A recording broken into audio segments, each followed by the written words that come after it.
Rockets fans, welcome to the Rockets Launch Pod, an exclusive podcast from the home of the Rockets. Whoa! Sports Talk 790. Rockets! 3 to go! Red Nation, get ready. Get ready. The Rockets Launch Pod starts now. Welcome aboard.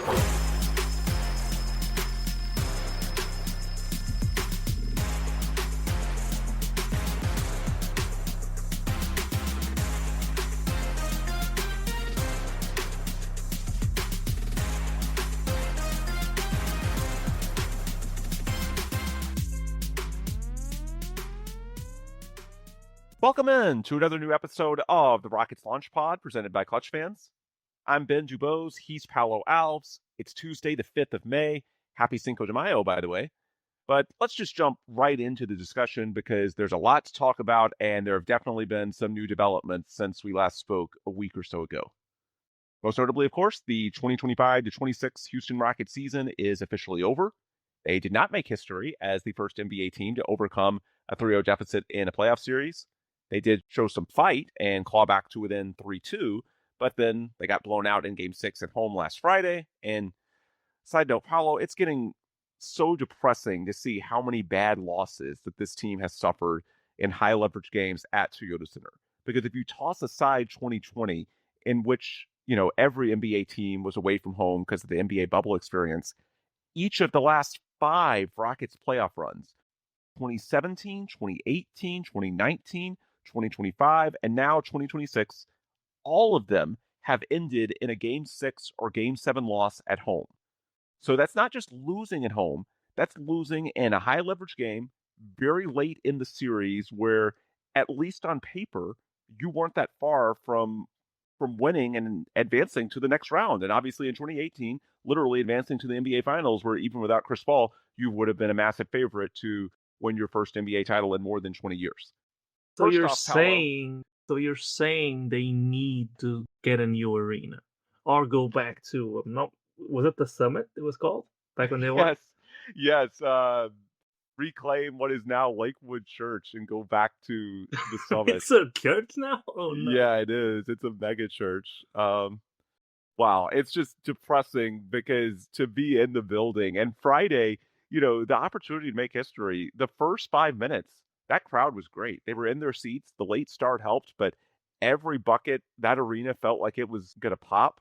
The initial Tari 3 to start the game, it felt that the Rockets might win this game with relative ease and the Lakers might sort of prep for a home Game 7. And then next thing you know, the Lakers go on a 27-3 run, and it really wasn't even an onslaught. It was just that, the Rockets couldn't score.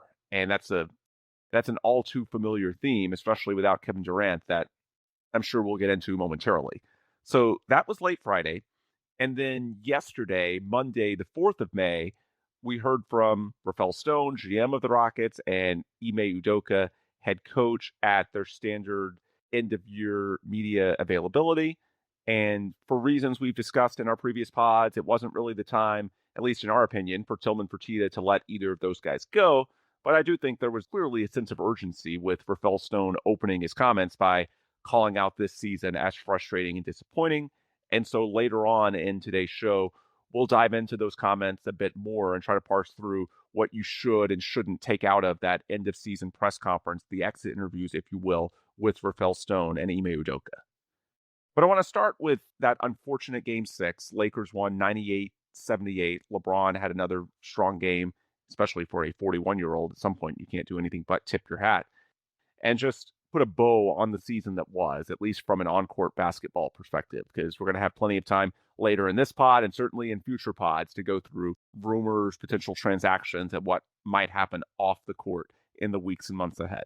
So as far as Game 6, Paulo, I honestly wasn't as enraged as I expected to be. Going into the series, the Rockets were heavy favorites. Now, that was when everyone thought the Rockets would have Kevin Durant, who basically didn't play in the series, played in just one of 6 games, and he was probably playing injured in that game, the Game 2 loss out in LA. But going into the series, Rockets as heavy favorites, Lakers without Luka Doncic. If you had told me the Rockets lose in 6 games, and especially getting blown out on their own floor I would have expected to be livid, saying, hashtag Houston Sports, why the hell am I still doing this? There's better uses of our time. Or that, we're just cursed. We're never going to get a break. At the end of this game 6, I felt a lot more resigned than I did angry.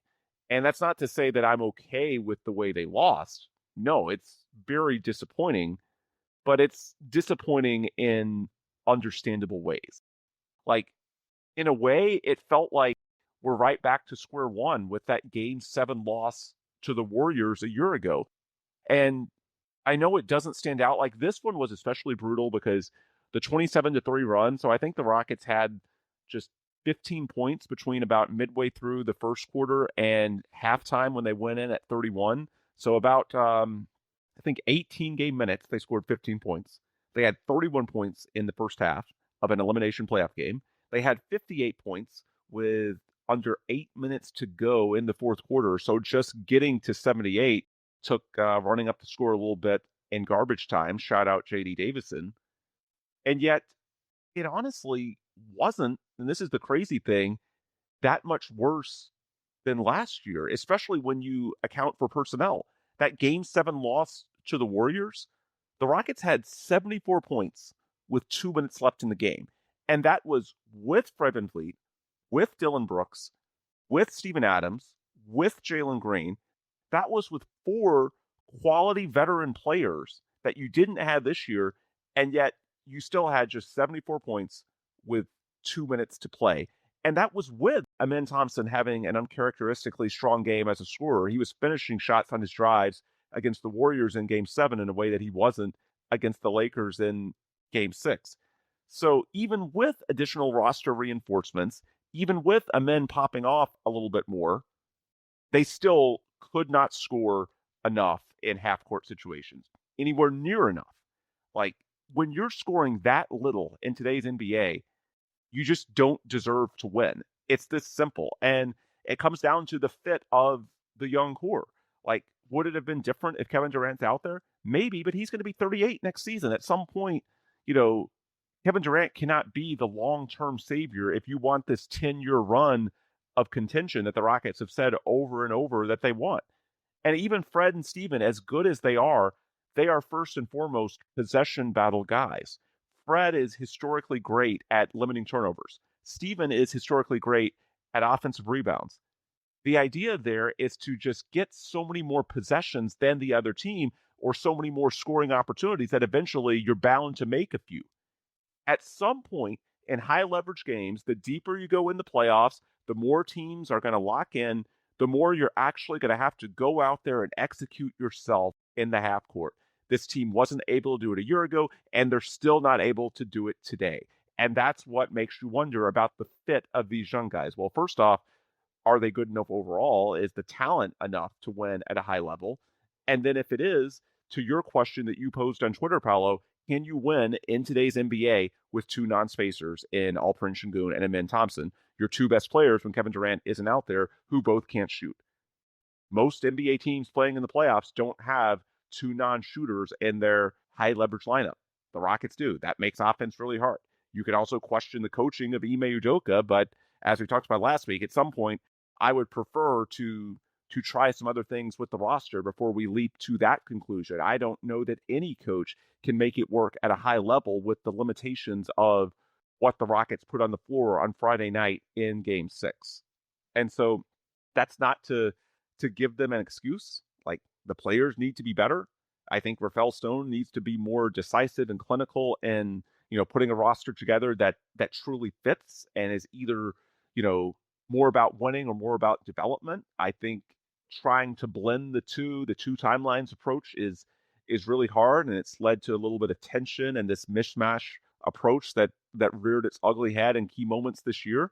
And we should point out that even in the regular season, Kevin Durant helped out the offense on the balance, but in high leverage moments when opposing teams were more locked in and it was harder to win the possession battle and turnovers became more important, even with Kevin Durant, some of these issues reared their ugly head.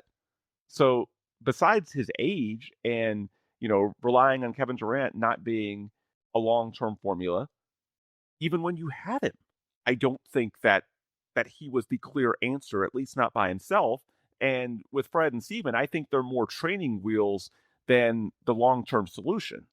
The long-term solution is that you need to be able to generate half-court offenses against set defenses in high leverage spots. And this Rockets team is nowhere close to doing that. It's the same way they went out in 2025. And regardless of whether the Lakers had Luka or not, he doesn't mean a lot to them defensively. When JJ Redick dialed it up and the adjustment he made was after game 5, we're not going to double Alperen Sengun anymore. We're not going to give up threes at volume. Let's just dare the Rockets to make plays one-on-one, to generate advantages, to create for themselves and their teammates. And most notably, Alperen Sengun and Ime Thompson with the floor compressed were not able to do that. That's the bottom line. And so that's not to give them a pass. Absolutely not. It's a very frustrating way to end the season. But rather than being angry and yelling about Houston sports and the sports gods hating us, honestly, I can't do anything but just sort of say this team isn't good enough. The roster construction is flawed, and it's on Rafael Stone and Ime Udoka to try and fix it this offseason. That's all I know to say. Paulo, I'm guessing those thoughts likely dovetail pretty well with yours, because I saw your tweet about Sengun and Amin and the spacing issues and how difficult it is to build a team that way. But I'm just curious your thoughts on Game 6, because for me, I came out of it less angry than I expected to be and more just resigned that, hey, this is the team you built and it has a clear ceiling. And if you want a higher ceiling, you're probably going to have to change the roster.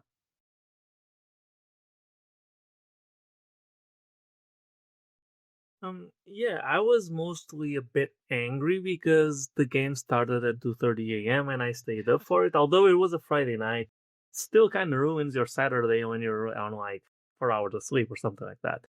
Thankfully, game was over, at halftime, so it wasn't hard to turn off the game. Like sometimes games close and you can't quite give it up and you stay up till crazy hours, but still. Um, Regarding the game, like you're not gonna win. Besides the fundamental issues, you're not gonna win a game where you shot, the same amount of threes as your opponent, but you shot at 24% at a 24% lower percentage, or 24 percentage points lower than your opponent. Sorry, you're not gonna win that game very often. You're not gonna win the game very often when you are out rebounded by 7 offensive rebounds. Not even gonna count the defensive ones. Just the way this Rockets team has won in the past, with basically this exact team, because the team they fielded in the playoffs this season was a worse version of the team they played in the playoffs last season. It's the same team, except, well, I guess Reed's better, but Fred's not there. Steven Adams not there. 2 really, really high impact players. So basically a worse version of last year's team. You're not going to win if you don't win the possession battle by a bunch, and you might still lose if you do, as we saw earlier in the series. Coming off of it, and then if you follow me on Twitter, you saw the kind of meltdown, and I stand by it. It wasn't reactionary. It is still how I feel, and it is still how I feel after listening to the press conference that we listened to today from Rafael and Ime, and we'll get into that later, which is, listen, I guess I'll steal a quote from Rafael Stone. Winning in the NBA is really hard. And best you can do is compete and be a contender for an extended period of time and hope that one of them is your year and try to hone in and make the team better every year, right? Problem with that is that if it's really hard and you are compiling massive, I guess, like the Rockets playing 2 non-shooters, and I've talked about this ad nauseum, and I'm disappointed at myself that I kind of abandoned this position last season because it goes against everything I've ever believed basketball-wise. You can't play 2 non-shooters on the same team, especially when one of them is not even a plus defender. And trying to win, like if winning's already hard, trying to win with those handicaps, to me, feels like trying to thread a needle and turning what it's already a low chance into a dramatically lower chance. And I just don't think that's, unless you have really good reason to believe one of those guys is going to become a reliable shooter. And it's not a 3-point shots a game type shooter. It's, a reliable shooter that can take volume that won't be taken out of a playoff game or won't dramatically alter the game plan because they can shoot. And both Amin and Sengun are ways away from the point where you can give the ball to one of them and have the other one space out. And over the 48 minutes of a game, the other team's not going to just forget about one of them and let them shoot 10 threes and lose the game. Like that's the shoot 10 threes, miss them and lose the game. That's the line, right? It's the same thing as guys that can shoot free throws. And to me, moving forward, a decision has to be made between Ime and Sengun if this team is going to try to be a contender next season. Now, and we'll talk about this later when we analyze the press conference. If they're going to take a step back and not be, a win now contender next season, if that's the plan or if that's what shakes out, then I'm okay keeping both and giving it one more year, because what the hell, might as well exhaust your options, I guess, or have even more of a sample size and see if somehow magically maybe they develop a reliable 3-point shot in next season. Now, if they're going to try to continue to be competitive and try to be a contender again, to me, a move has to be made, and you've got to pick between Ime and Sengun, because you can't have 2 40-plus minutes a night players in a playoff series that can't shoot, and then they have to play together. And so, to me, the choice boils down to, if that's between those two, I'm 100% confident that they should take Ime Thompson, because, well, Ime at the very least is elite at one thing. He's an elite top half a percentile in the league, if not the best defender in the league besides Wemby. That's a different question. Level defender, right? And he does have, and he is a top 1% athlete, and he is a high IQ basketball player. He makes some mistakes, but he's not, 2-guard level. Can't pass the ball for anything. Like, there's a lot to like with Ime Thompson. It's elite defense, it's good passing, it's an improved handle, right? It's just missing the shooting. With Alperen, and there's more upside, I believe, due to those traits. With Alperen Sengun, it's a different thing. You can't really project him to be a plus defender unless you have the perfect scenario around him. So that's team construction problems that you're running into. And then, as far as this season goes, he wasn't an efficient scorer at any of the 3 levels. He wasn't an efficient playmaker, in the sense that he turns the ball over a ton for the playmaking that he's creating.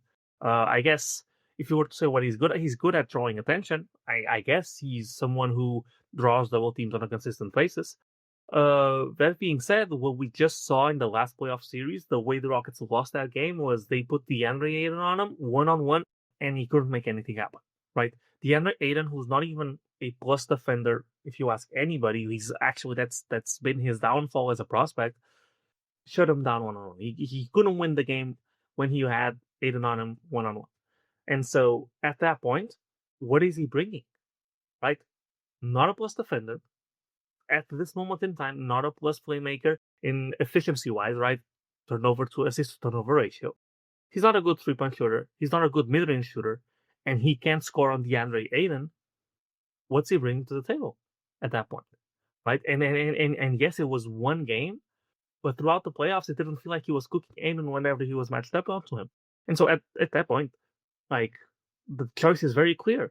Ime Thompson is the better prospect, and that's the guy you build around. That's the guy who has top 99 percentile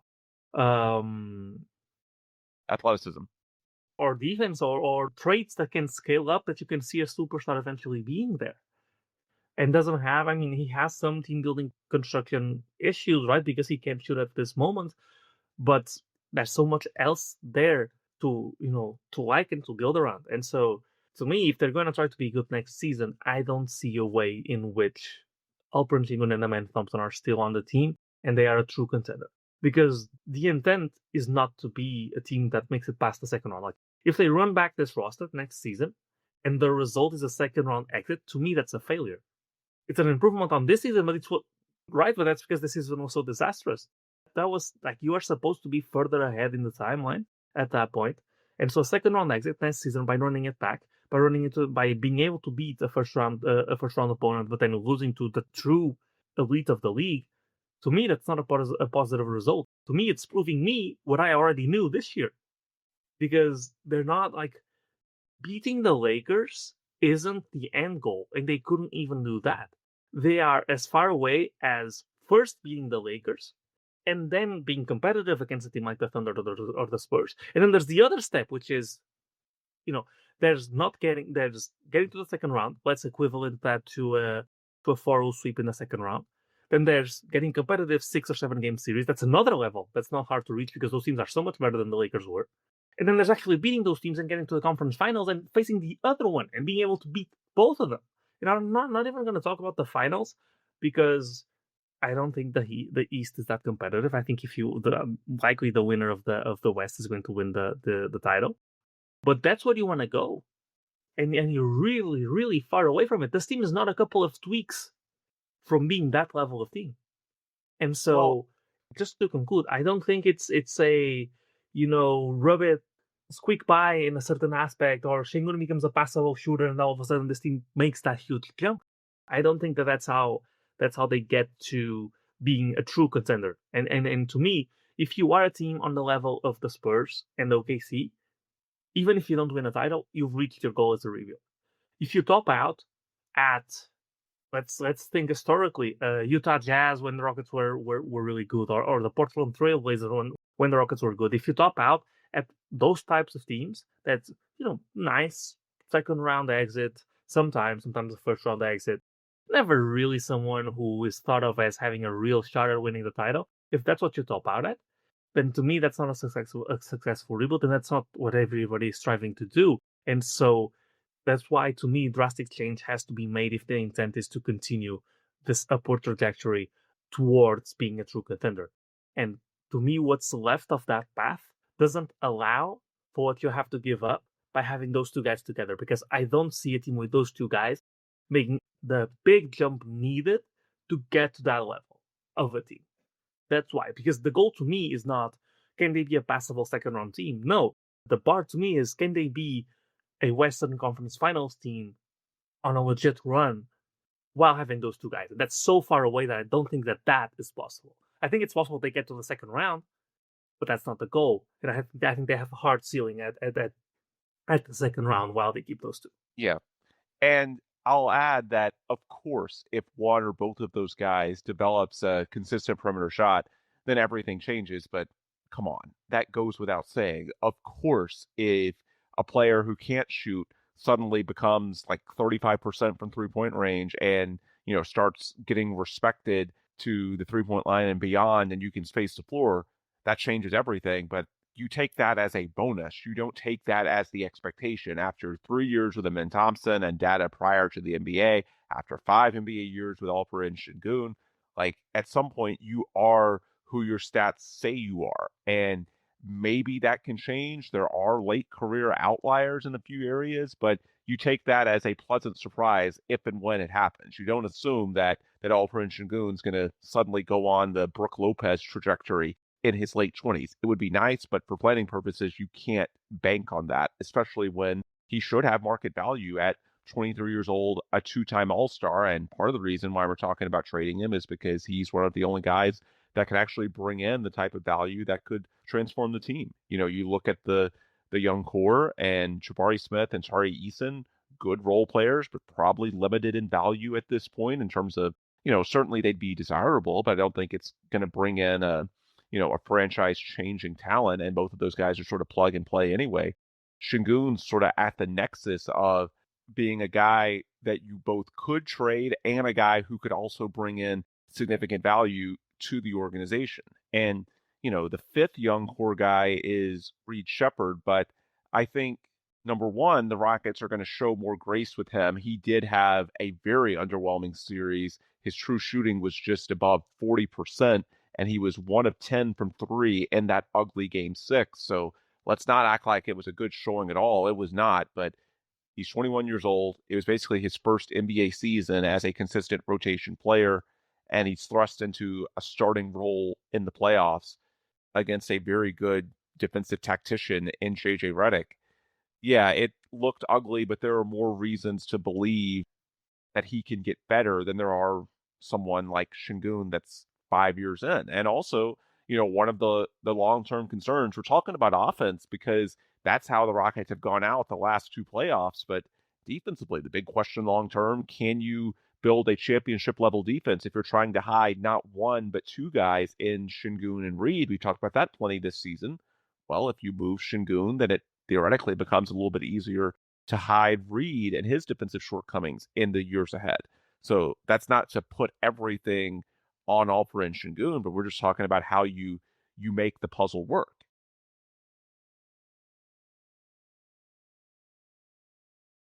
And the reason we're talking about it in these terms, like, this is just the issue that I can't see them, to your point, Paulo, winning a championship without resolving. Like, this is not a perfect roster. And so, I mentioned the defensive limitations with Reed. Fair. You can point that out. Ime Udoka, after game 6, talked about the lack of shooting. And maybe, you look at the bench spots where they were dreadful this series. If Dorian Finney-Smith bounces back, that would be great. If you could turn Jae'Sean Tate and Josh Okogie, one of those two guys, into someone has a little more shooting and playmaking, that would be really helpful. Yeah, it'd be great if you can make moves around the margins. And, the defense, the possession game, those things should definitely be improved when you get Fred VanVleet and Steven Adams back. And Kevin Durant's going to give you more, consistent, high-level scoring production throughout a game. Like, there are things you can point to throughout the roster that can improve, that should improve, be it with returns to health or Rafael Stone making, the right moves around the margins, if you will.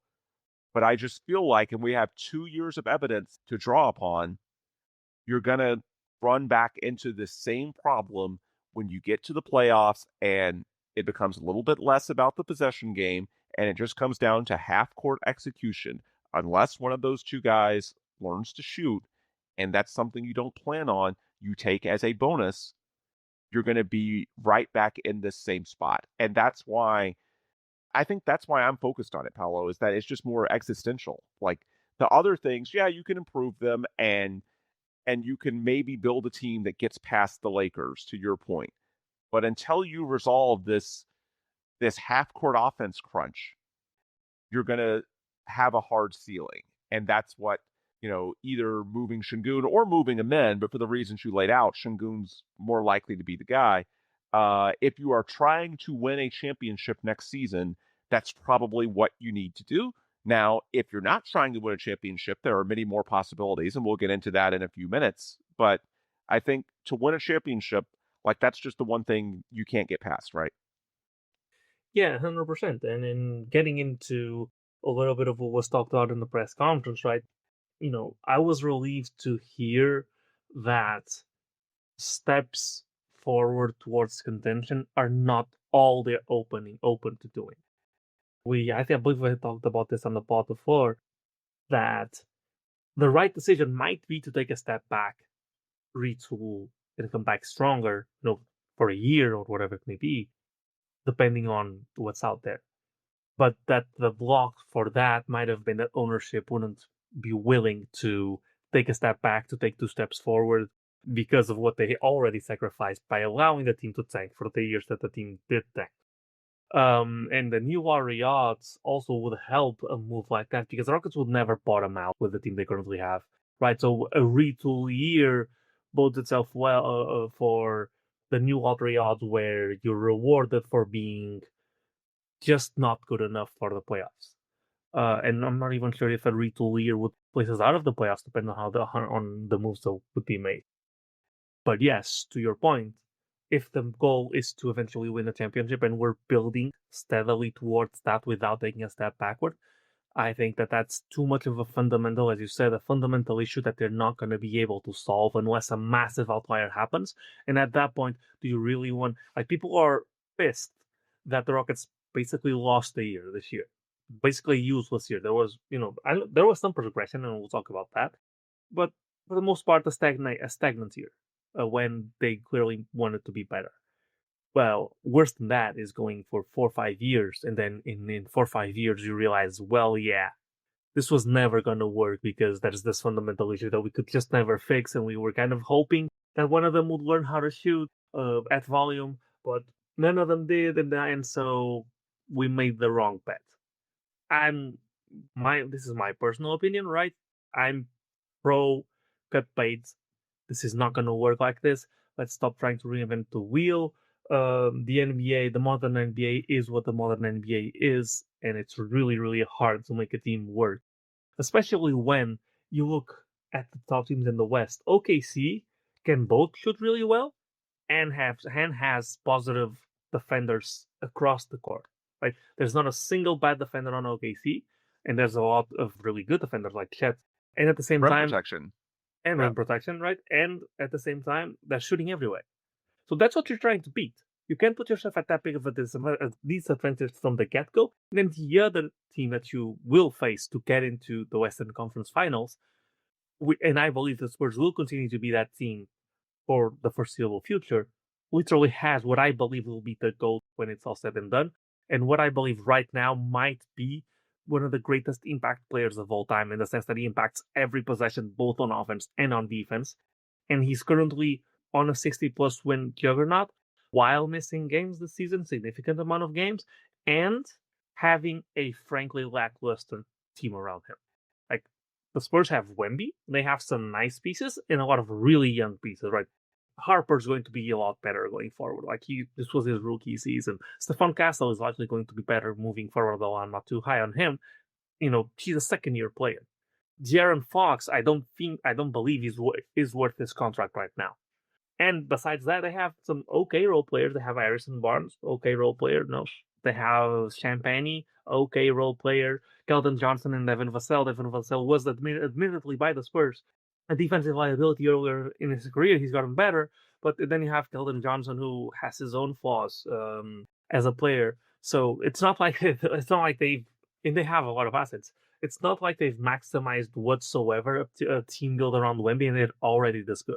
You can only imagine what they're going to be like when Wemby is in his prime, and they have built a proper team, built a proper contending, win now team around him. The sky's the limit. So you have those two juggernauts. That's who you're trying to beat. You're not going to beat those having this much of a handicap offensively. As good as you might be defensively, as good as you can muck up the game, you have to have a competent half-court offense, and that's not possible with those two guys offensively. And even defensively, the thing is, the math doesn't math with Sengun this year. You got both the bad from before, in which you had to cover for him defensively, and at the same time, you didn't get the good from before. He still had a mediocre offensive season, just like he did last season. He wasn't an efficient scorer of the ball. So at that point, I know there are extenuating circumstances because of everything around with the team, and that's why he still has value on a trade. But to me, it's if the move forward, and I'll let you speak on this because I'm not sure what you would defend as far as continuing to move forward versus taking a step back, and I'm sure it's nuanced. But before I talk about taking a step back, if the step is to move forward, if that's a decision, to me, it's wasting another year, if they bring back largely the same team, or at least those two players together, because I just don't think you can make it work to the level that you want to make it work. And to put a bow on your comments regarding the competition, I think the easiest way to sum it up, your two main competitors in the Western Conference who are going nowhere have Chet Holmgren and Victor Wembanyama, two absolute freaks protecting the rim for potentially the next 10 to 15 years. So an offense whose primary strategy is attacking the rim and generating shots near the basket, which it inherently is when two of your three highest usage options are Amen Thompson and Alperen Sengun, and this year without KD, by far your two highest, both can't shoot. I mean, you're just running into a brick wall. That formula is not going to work when your competition is not only that good overall, but has elite rim protection inside. So that only makes it even more important to be able to fire away from the perimeter. And we saw in Game 6, I mean, what killed the Rockets wasn't just that they missed threes. They couldn't generate threes. They went 5 of 28, and of the 5 makes, 1 was Tari Eason on the first play of the game. 2 came in garbage time. So they literally made 2 threes over the lion's share of the game. And it wasn't like the 7 of 42, whatever it was, and that 0 for 27 horrible Game 7 loss back in 2018. No, they just couldn't generate clean looks at all. The few threes they got up, if you watched, were largely grenades that someone had to put up near the end of the shot clock. So it just becomes, it's not just the shots you take, it's also or it's not just the shots you make or miss, it's the shots you take. And they aren't even able to generate good looks from the perimeter with this style. And so if you're not able to make or even take a high volume of threes, I don't know how in the world you're expecting to beat a team with Wemby or Chet 4 times out of 7. And if you aren't, then why are you investing so heavily in veterans? Why are you purporting to be all in? Not that they've used those terms, but if you have a soon-to-be 38-year-old Kevin Durant on the roster, you need to at least have a chance. Maybe it's not 100% in, but it needs to be, at least 75-25. It can't be the 50-50 split between winning and development that it felt like it was this season. And maybe that was in part because of factors beyond the Rockets' control, in that, if Fred and Steven are out there, maybe it's tilted a little bit more towards winning and some of these dynamics are eased. Maybe, but I'm skeptical it's enough with Ime and Sengun, and especially considering the competition that you're going up against, to be enough to actually compete for a championship. So I think above all else, you need to pick a lane.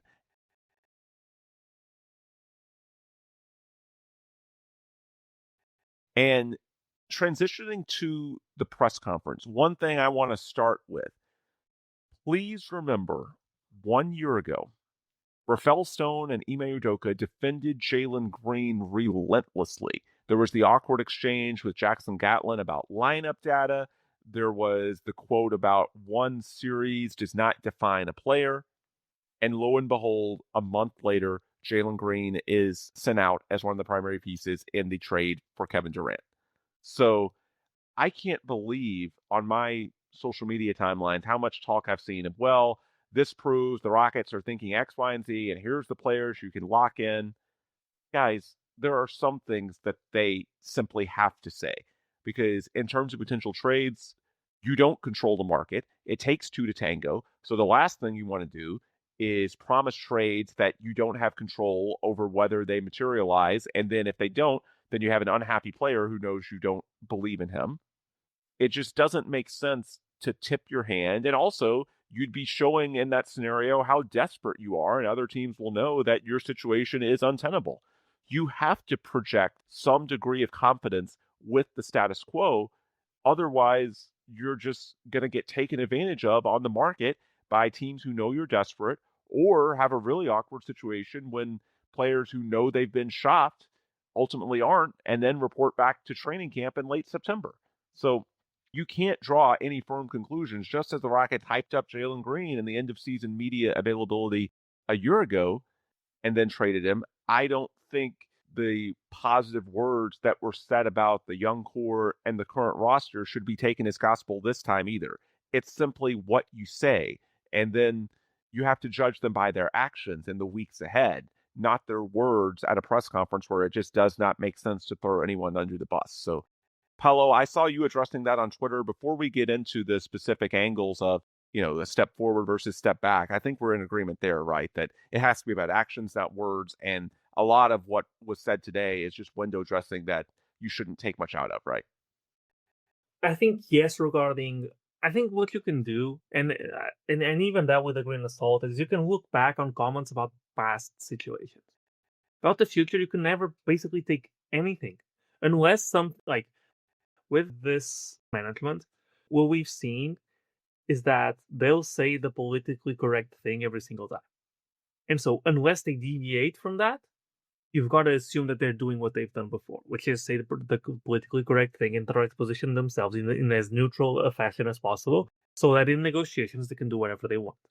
And especially in an off season in which we're talking about that there's two options, two very drastic options, either taking a step forwards or a step backwards. Nobody knowing what you're going to do is even more important, because it's the same thing as when a team has two superstars, right? And they want to head towards a rebuild. The moment you trade the first one, the second one dropped invalid. This is the same thing. The moment the Rockets tip their hand, any other subsequent moves that match that strategy we'll get lower returns because teams will know, oh, okay, this is what they're doing. We know that they're going to look like for a move like this, and so we can position accordingly, right? It's so that regarding talk about future and off season. But I did have some quick notes that I wanted to make about other parts of the press conference before we move on to something more future oriented. I'll make them quick fire. The first one is please listen to the press conference. Don't go by the quotes. It's a massive difference. I didn't have a chance to listen to it live. I listened to the video later, and I had read the quotes on Twitter and had commented on some of them. Please go listen to the entire thing. There is maybe one or two questions in which the answer was straightforward, one or two sentences. Every other question was 1 minute and a half plus explanation. So please go and listen to the entire thing. You might still disagree. I posted some clips and people still disagree, and reasonable people, as Ben once said, reasonable people can disagree. But please listen to the entire thing. It's 30 minutes. I know people have short attention spans. Please go through the effort if you want to comment on that without sounding like a fool. And if you listen to us, you should not be phased by 30 minutes. Exactly. Go on. We here at the Rockets Launch Pod. Yeah, I know. I was struggling because I had a problem with the similar name before. We here at the Rockets Launch Pod pride ourselves in stimulating your attention span and creating a future generation of people with longer attention spans in a world of short attention spans. You see, we're educational. Exactly. Yeah. So moving forward, so beyond that, the two other things. I thought the response about the point guard thing was really interesting, and it made sense to me. They very clearly knew that this season, like, they couldn't make a move at the beginning of the season with Fred out, and then so that left at the deadline. And at the deadline, they correctly identified that this team had a hard ceiling, and it wasn't worth spending real assets to improve it. Now, you could still make the argument they could have spent a couple second-round picks to make a move like that, and we've talked about before how they chose not to do that because they wanted to give Reed the reps. He then also explained the fact that when you add something, when you add a player, you lose something even if you don't give a player up, which is the minutes that that player is playing. He's playing them over someone else, and that someone else has qualities that player doesn't have. And so if you're bringing in a point guard to play Thompson's minutes, and which means that man's going to play on the wing, which is going to decrease, I don't know, Tarisen's minutes, for example, then that player is going to bring some offense, but they're also going to bring reductions on defense and rebounding, right? And you're paying for the player, but you're also giving up not only the assets that you're giving up, but the on-court production of what you're taking out of the rotation. And that's the entire calculus. And I think that makes a lot of sense, especially when you're trying to judge how good a team is going to be in the short term. So I thought that was really interesting. And then I wanted to touch on Ime Udoka had a very interesting comment on Alperen Sengun and Eurobasket. He was asked about it. He said that, and this matches the eye test, Alpi came into the season, hit the ground running.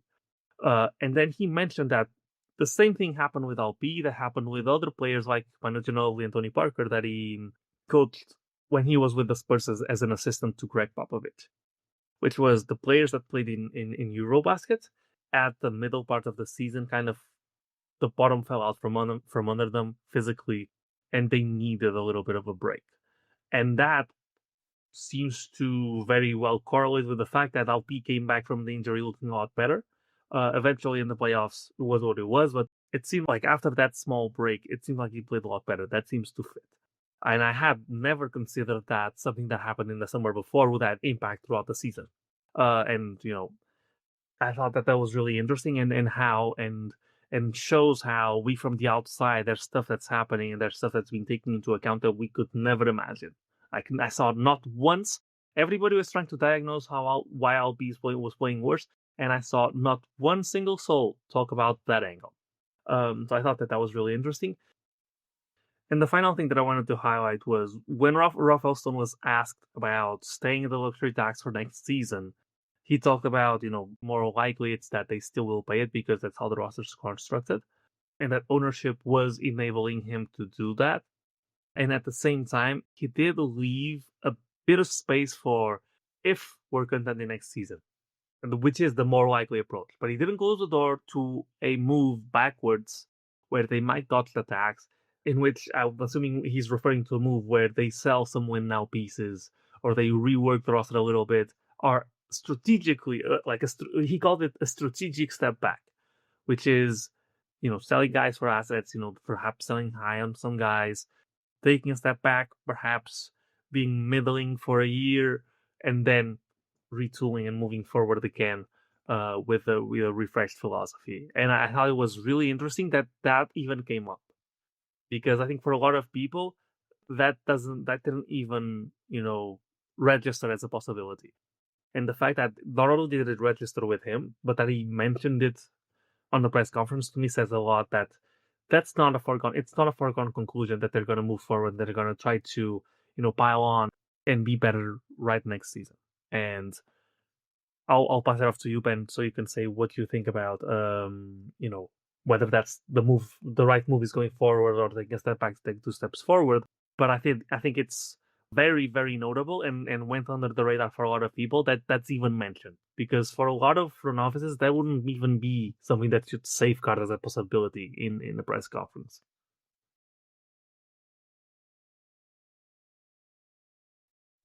Yeah, and I think it dovetails with the ESPN tell-all article that Tim McMahon and Ramona Shelburne wrote and was published earlier Monday. Some tidbits from that. They talked about how, the burner scandal internally wasn't viewed as a huge deal, but they used the term moodiness to describe Kevin Durant on a daily basis. That's actually the exact term that I've heard as well. And it is an odd mix with a lot of young guys, especially once you also lost Fred and Steven. So it goes back to what I was saying a few minutes ago about, are you trying to win or are you focused on development? It doesn't have to be 100-0, but I don't think you can do 50-50 in terms of the percentage you put in each of those baskets. I do think that you need to have at least a tilt. And if it's about development, look, KD is not the ideal teammate for a super young team. And that's before we go into the X's and O's, just the day-to-day environment. It's not easy. It did wear on some of the young guys as the season moved along. And even if the burner scandal was a bit overplayed, just it being a talking point nationally every time they turn on First Take or whatever show they have on in their hotel rooms, it can't be fun to hear your name dragged through the mud like that. And even if it's speculation, to have that be a focal point surrounding the team, especially the last 2 months of the year after the All-Star break when you're trying to lock in. So I think you can question the fit there if you're truly all in on the core 5 and development. And then the end of that ESPN story, a high-ranking Rockets source stressed that while the franchise would be opportunistic, the hope remains that Houston can build a sustainable contender without making a costly blockbuster deal, similar to how Oklahoma City constructed its championship team. We aren't thinking we've got to win now because we're in KD's window, the source said. We are hyper-focused on our young core. Our 5 guys have a chance to win a lot of games together for a long time. We don't want to make the mistake other teams have of giving up on guys too soon. We want a 10-year run. And when you see terms like hyper-focused, that inherently means aligned. It inherently means that organizationally things line up and the fit is where it needs to be. And so if we're talking about trying to win a championship next year, to the points we raised earlier in the pod, it's going to be really difficult to have a championship level half court offense with Amen Thompson and Alperen Sengun. And for the reasons we laid out, it probably makes more sense for Sengun to be the one to go. Conversely, though, if you really do believe in your young core this much, and it could be, gamesmanship, it could be not tipping their hand, but if you do believe in the young core, and in a Western Conference where, your competitors have guys like SGA and Wemby, and the Rockets didn't land that type of North Star prospect from the rebuild, so they have to be even more clinical in how they put the roster together, how they put the puzzle together, not just now, but into the future. I mean, you certainly shouldn't trade Alperen Sengun just to trade him. He's 23 years old. He's a two-time All-Star. Guys like that don't grow on trees. The reason we're talking about trading him is that if you're trying to win a championship next year, and because he likely does have market value given his age and production to date, that's where you might get the most bang for your buck. And you could also fix a couple of roster fit issues with regards to the spacing offensively and then trying to cover for two guys defensively with Sengun and Reed. Conversely, if you do believe in Sengun at a high level, or you just find that the market value isn't there to justify a trade, because you certainly shouldn't accept well below what you think a player is worth, then the calculus can completely change if, as you said earlier, if you're not trying to win a championship next year, then okay, you can be a little more patient and give it another year or two to see if, Ime or Sengun develops a jump shot, or to see if, Sengun gets back defensively to the guy he was a year ago, or if Reed Sheppard can take steps forward, or if you change these role players at other spots on the roster, or if, you win the possession game with having both Fred and Steven and also having the offensive stimulus of KD at the same time. Like, if you're not trying to win a championship, yeah, Sengun is an accomplished enough player to where I'd be okay being more patient and saying, hey, let's stay the course with these young guys. But in that scenario, I don't think you are optimizing the roster around them or just the day-to-day environment by having a 38-year-old Kevin Durant on your roster. And in that same ESPN story, it mentions that shedding Jalen Green's contract, and I've heard this as well, was a part of their motivation for the KD trade. So before the inevitable question gets raised of, well, why would you trade for KD just to send him out a year later? Well, part of it, they were moving the Jalen contract. And secondly, you've learned more information in the past year. And if KD has good market value, and he did have a very efficient scoring season, he was an all-star yet again. If you can get strong value for Kevin Durant and reset your timeline a little bit, not going back to square one, but yeah, you can buy a little bit more time with the young core. And it's not as if the KD trade would be a waste if you can get, someone that's a little easier to be a teammate with on a day-to-day basis. If you can get someone who isn't quite as win now as a 38-year-old future Hall of Famer inherently is, the stakes are lowered a little bit. Maybe you can address some other roster needs in the process with regards to, the shooting, the ball handling, some of the other things that Rafael talked about today. I just think, I'm not saying they will do that, but there's enough there between what Rafael said at the press conference today and the tidbits from the tell-all articles, most notably Tim McMahon and Ramona Shelburne's story at ESPN.com, that I think you should leave the door open. I think there's three paths. I think what they're telling you is most likely, I'm not sure I personally buy, which is just, minor moves around the margins and, largely staying the course. There's what we've talked about most of this pod, which is moving Alperen Sengun to try and get more of a win now emphasis around KD, Fred, Steven, and the rest of the young core, giving yourself a chance to win the next couple of years. But then there's also door number three, which is temporarily taking a step back and buying yourself more time with those core five. And, that term hyper-focused, I mean, that tells me that it's at least a possibility. I agree that the Sengun path is probably the most likely for a number of reasons, but the fact that, both what Rafael said with the strategic step back comments and these little off the record tidbits, it's enough to where I wouldn't rule out the Kevin path either, and that would buy you more time with the core five. So that's sort of where I'm at. I still think the Sengun trade is the clubhouse leader in terms of most likely scenario, but I think we've seen enough that something on the Kevin front can't be ruled out either. And I think that's what they're hinting at with the strategic step back. Is that what you read into it, Paulo?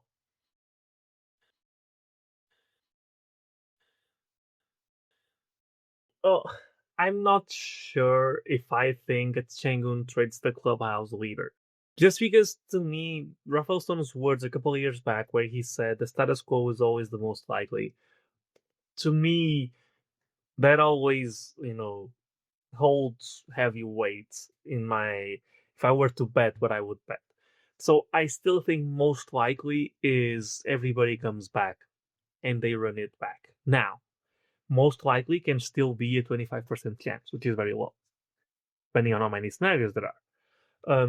What I would do, and I didn't get to say this on the show we did with Cliff fans because I messed it up.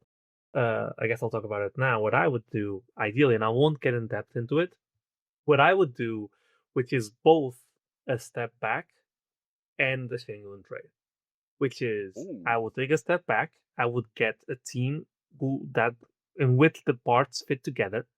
So you get a man and you get spacing around them, right? That's a step back because you're not you're unless you trade Sengun for a win now piece, you're likely not going to get that much of a step forward. So I would take a step back in that sense. I would trade Sengun and KD. I would still maintain Fred because I think the training wheels are still somewhat valuable, and you don't want to go full youth, even though they aren't that young anymore. Or I mean, they're still young, but they're not rookies. I would just build this a sound, switchable on defense, three with spacing around the men roster. That means keeping a man, keeping Jabari, keeping Tyrese, and keeping Reed Sheppard, keeping Fred VanVleet, I guess, and then trade Sengun either for picks or a high pick in this draft and go and get someone who fits that mold, or a different trade that fits this, that brings in a role player that's young enough that they will still be useful next season, but they fit that type of mold. And you have a season in which you don't necessarily have the expectation of being a top tier contender, but you're competent. You'll be in the play-in mix. Depending on if you overperform, it might be a playoff team. If you underperform, it might be, just outside, which is the place to be in the new NBA lottery odds. But you have a functional team in which you're giving the focus to a man Thompson. You're the one guy on your team who you believe can be a top 1% guy.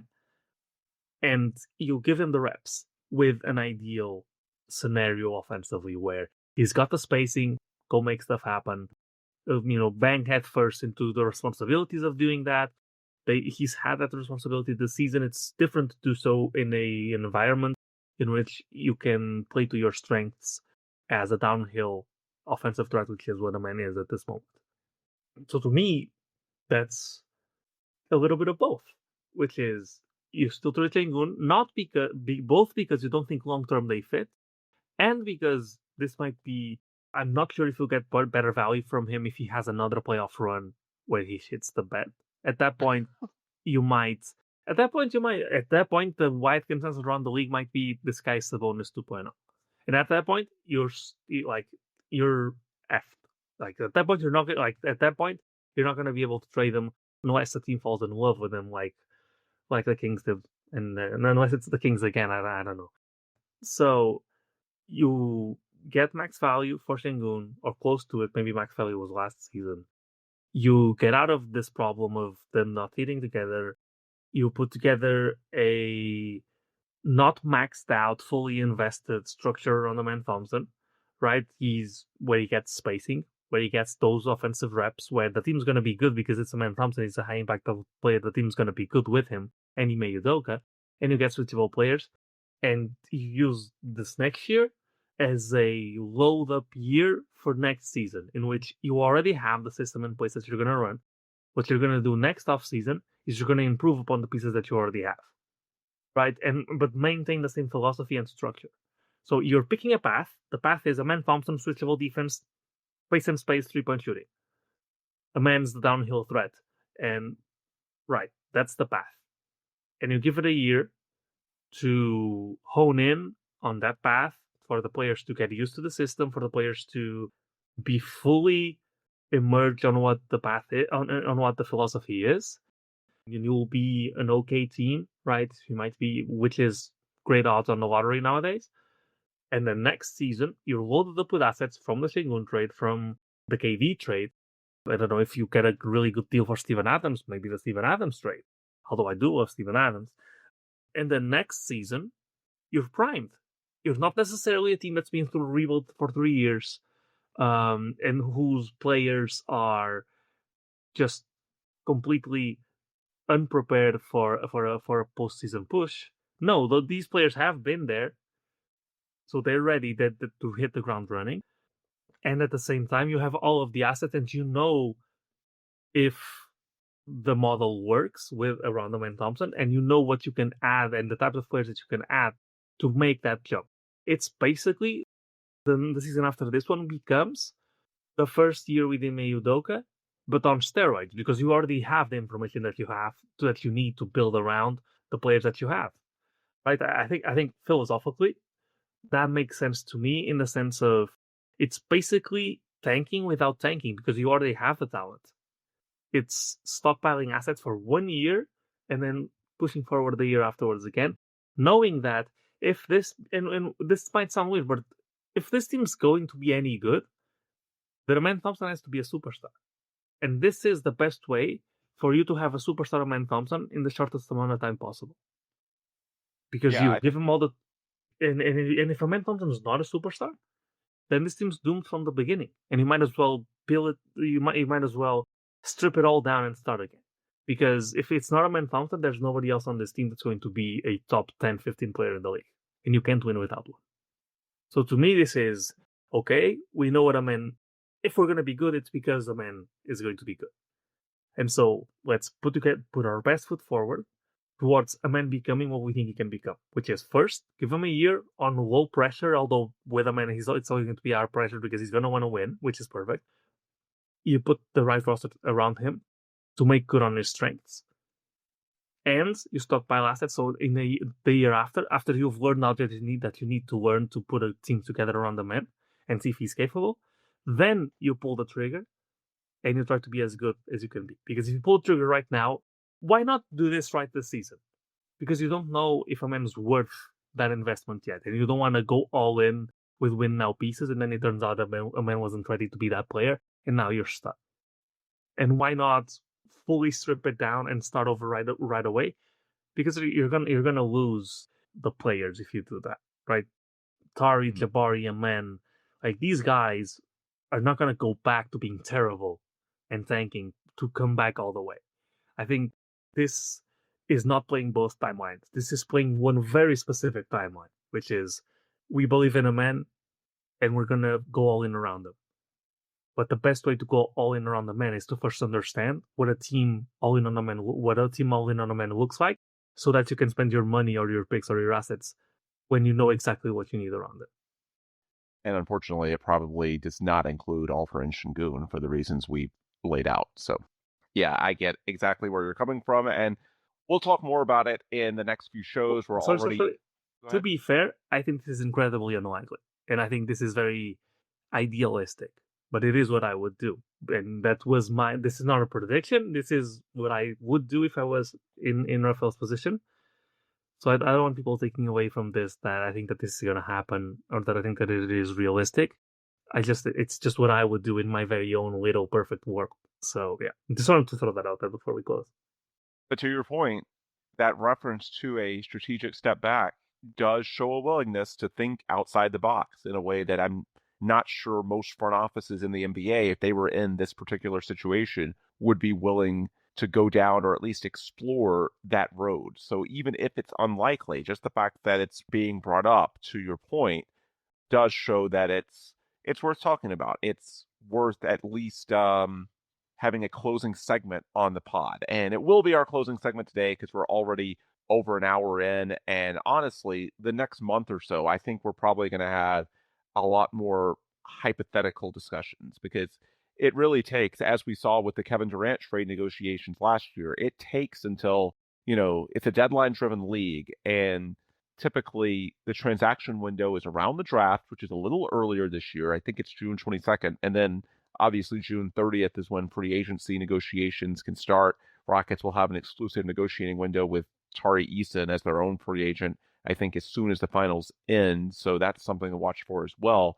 But as far as trade talks, the Suns didn't make their decision on KD until a few days before the draft, because they wanted to use that as, deadline pressure to make sure they were getting the best offers they could from, the suitors involved in the bidding, and the same is going to be true with anyone on the market this year. So I think the next month or so, we'll get a few breadcrumbs. We'll get a few tidbits here or there about what the Rockets are thinking, what paths are realistic and which aren't realistic. But in terms of, concrete news getting closer to a deal, it's probably going to take, waiting until a little over a month from now, getting into the finals and getting in the final week or two before the draft, before I think the wheels really start turning and some bigger possibilities come to the forefront. So I think in terms of these hypotheticals, we'll have more shows the next few weeks talking a bit more abstractly. Anyway, for today, this is where we'll put a break on things. And if you want more content before our next show, which will be in, I guess, probably mid to late next week, there should be some tidbits coming out between now and then. But if you want to hear from us before the next show, the best place to do that is on social media. Paulo's on there at Paulo Alves NBA. My handle is at Ben DuBose. And if you go to LaunchPod790 on Twitter/X and hit up the link tree in the bio, that's got links to all our friends, partners, sponsors of the program, USA Today's Rockets Wire, Clutch Fans, and of course the Clutch Fans YouTube channel, where I've had a couple of shows, the Game 6 reaction and then the end of season media press conference reaction that I did with Dave Hardesty and Michael Shapiro on Monday afternoon. So you can head up the Clutch Fans YouTube channel from our link tree. And of course, Sports Talk 790, official flagship radio station of the Rockets. We wouldn't be able to put out this podcast in the format we currently do without their support and resources. So you can check out their content at sports790.com or simply by hitting their link in the aforementioned link tree. Anyway, with the plugs complete, we'll adjourn for tonight. For Paulo Alves, I'm Ben DuBose. As always, we appreciate you guys and girls so much for listening. And please come back soon for more new episodes of the Rockets Launch Pod.